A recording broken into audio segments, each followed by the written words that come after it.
Live from downtown Bakersfield, 23 ABC News Midday starts now. Good morning and thanks for tuning in to 23 ABC News at 11 a.m. I'm Tori Cooper in for Danielle Kern. And I'm Mike Hart. Our top story at this hour, the CHP has finally removed a car that went over the side about a half a mile inside the mouth of the canyon. We have a live picture, I believe, right there of the car just being pulled up moments ago. Now, earlier today, Caltrans was up about an hour ago putting up signs at the mouth of the canyon to block traffic. Let's go ahead and show you that video just about an hour ago, stopping traffic while crews went about the task of removing the car you just saw. Now, officials say the car, which was identified as stolen, was located off of 178, as Mike just said, around 2:30 this morning. Now, no one was found inside of the car, and the driver was not located. Tow trucks came in and pulled the vehicle up onto the roadway. Initially, CHP said no one was inside the vehicle. We'll continue to update this story both online and across our social media platforms. Right now, let's bring in Elena Rusk and take a look outside. Any idea how much longer this is going to last? No word yet officially from CHP. They said it would take about an hour. They started at 10:11, so it's getting close to 11:11. Hopefully that means they are getting things cleared up, but there's still a little bit of an investigation to go. So it shows that it's in the green through the canyon, but that's because nobody's traveling through there. Download our free 23 ABC mobile and tablet app. We'll let you know as soon as that road is back open. But if you are traveling through our mountains, make sure you have a coat because this cold, cleaner air continues to come on shore. You see those fast winds there? In the valley, breezy, about 10 to 20 miles per hour. In the mountains, 20 to 30. In the desert, 30 to 40. That's just shy of needing a wind advisory, and it leaves us feeling like fall. Temperatures for another day about 15 degrees below average. Breezy conditions will continue through tomorrow, and with that, blowing dust is possible on the west side of the valley, maybe a little bit down into the desert too. And it means clear skies and gray air quality. It stays in the good range today, as you see those winds coming through and those temperatures staying down. Still only in the 50s for the North County and many mountain locations, just getting to 50 in Tehachapi now. Still 40s in Fraser Park, 60 in Bakersfield right now, 70 later today. Some potentially good news for some college athletes in California. This morning, the governor signed a new law allowing collegiate athletes to get paid for endorsements. This morning, NBA superstar LeBron James posted this video showing Governor Gavin Newsom signing SB 206, the Fair Play to Play Act. The law will give student athletes the ability to benefit financially from their name, image, and likeness. Currently, the NCAA bans student athletes from making any money while playing college sports. The Fair Pay to Play Act takes effect January 1st of 2023. And the NCAA released a statement as well this morning in response to the governor signing the law. It reads in part, quote, "We will consider next steps in California while our members move forward with ongoing efforts to make adjustments to NCAA name, image, and likeness rules that are both realistic in modern society and tied to higher education," end quote. You can read their full response on our website, turnto23.com.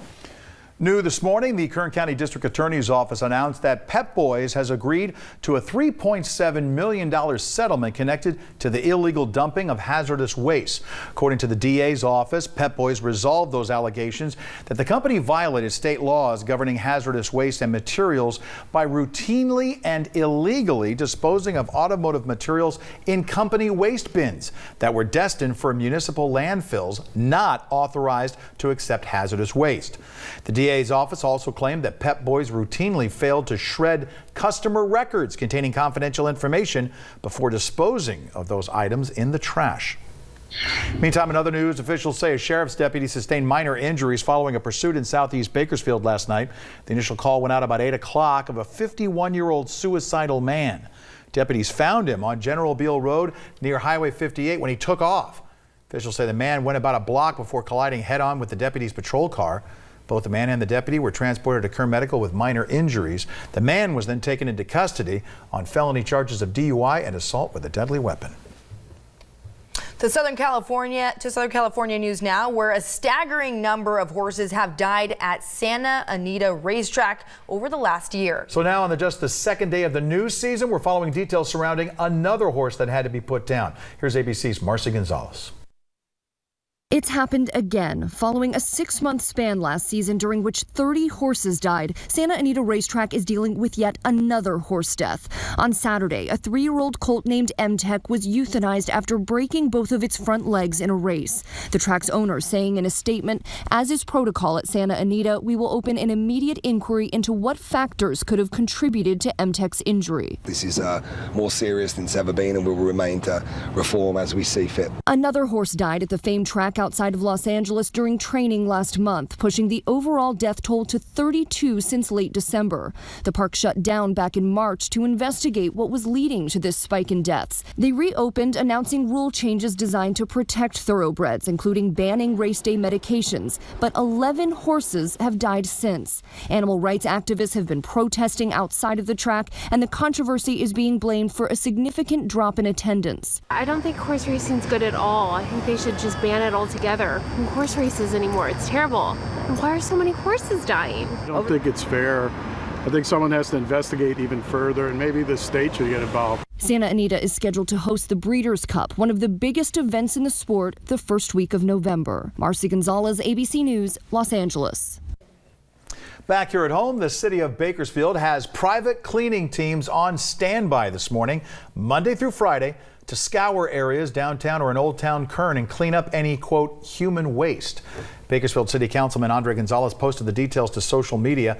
This cleaning service will be operating Monday through Friday between 6:30 and 10:30 in the morning. According to Gonzalez, the crews will only clean up human feces, but not other waste or trash. They are on standby. They just shut down for the day, but you can call them to report it by calling 319-0000. And some bad news for drivers around town. Gas prices are continuing to rise according to GasBuddy.com. Gas prices averaging $3.80 around Bakersfield this morning. Check this out. This is 2 cents higher than last week. According to the Auto Club of Southern California, gas prices have been on the rise due to the supply tightness caused by local refinery issues. The lowest price of gas here in Bakersfield, though, is $3.32 per gallon at the Circle K gas station on Auburn Street. All right, still to come here on 23 ABC. We're taking a look at the new jobs that are coming to one big ranch. That and more straight ahead. Welcome back. Tejon Ranch is growing, and that means new jobs across the companies inside the Commerce Center. In this week's Kern Back in Business segment, 23 ABC's Scott Sheehan talked with Tejon Ranch and Kern Job Fest about this week's hiring event to fill those new openings. How's it going, Scott? Tori, there's more than 20 million square feet of commercial and industrial space that makes Tejon Ranch Commerce Center. Jobs available on Wednesday range as widely as the type as far as the positions. One of the top 5 performing Starbucks in the nation. It's home to distribution centers, it's home to the outlets, it's home to food stores, gasoline areas, between 4,000 and 5,000 jobs. That's Tejon Ranch's Senior Vice President of Communication, Barry Zoller, describing the amount of business that drives through the Tejon Ranch Commerce Center. He says 100,000 vehicles a day drive by Tejon Ranch, and 20,000 of which stop at the Commerce Center. And that's why these jobs are so important, because they really are, to a certain extent, ambassadors of Kern County. The Fort Tejon Commerce Center is teaming up with Job Fest Kern County to hire some of those new ambassadors or employees for the center. Josh Connor with Job Fest says there's about 15 companies hiring with jobs from entry-level to management positions, from hospitality and food service to warehouse and distribution. For our warehouses, let's say, we're going to have our forklift operators, our packers and our sorters, all the way up to the shift leads and the managers of that department. So everything, no matter what skill level you are, we're going to have it here. The job fair will be Wednesday from 9 a.m. to 2 p.m. near the Petro gas station on Dennis McCarthy Drive in Lebec. And Connor says this job fair is timed with the holiday season right around the corner. Right now it is. This Wednesday is the best time to get in there. We got Christmas coming up, and I know distribution centers rack up their work, during Christmas. So right now is a great time to get out here if you want to work in one of these warehouses.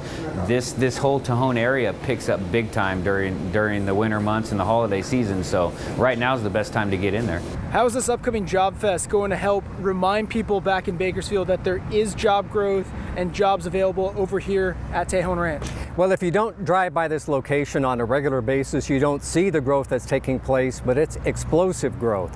And working with the county for this Job Fest, this will be an opportunity to once again marry the need of the employer with the need of a job seeker and create a win-win situation for both of them. If you're looking for a job, Connor says, to show up early, to be prepared to talk with as many companies as possible with the opportunity of getting a job offer. He also says appearance matters. The number one thing I always tell people is to smile. If you're not smiling, you're not happy to be here, the employer most likely is not going to hire you. So a big smile on your face, dress for success. If you have a suit and a tie, wear a suit and a tie. If you're going for one of these warehouse positions, maybe even just a polo shirt and some nice slacks. Zoller says the Commerce Center has plans to expand over the next couple of years, and this job fair is the beginning of the new growth. Again, that job fair is Wednesday from 9 a.m. to 2 p.m. If you do plan on going, make sure you give yourself enough time. Also, Connor suggests that you print out 20 to 25 resumes so you have enough for each of the employees who will be there and you don't run out. For more information, you can visit this store on our website at turnthe23.com. For Kern Back in Business, Scott Sheehan, 23ABC, connecting you. The annual Campout Against Cancer event may not be for a couple of months, but right now it's time to start getting your campsite organized. Tomorrow, organizers will be holding their annual kickoff event. It's going on from 5 o'clock. It starts at 5 o'clock at the Tony's Pizza on Coffee Road. Attendees will learn how to register teams, gather ideas on fundraising, set up their team pages, and more. Campout Against Cancer will be held March 27th and 28th at the Kaiser Permanente Sports Village.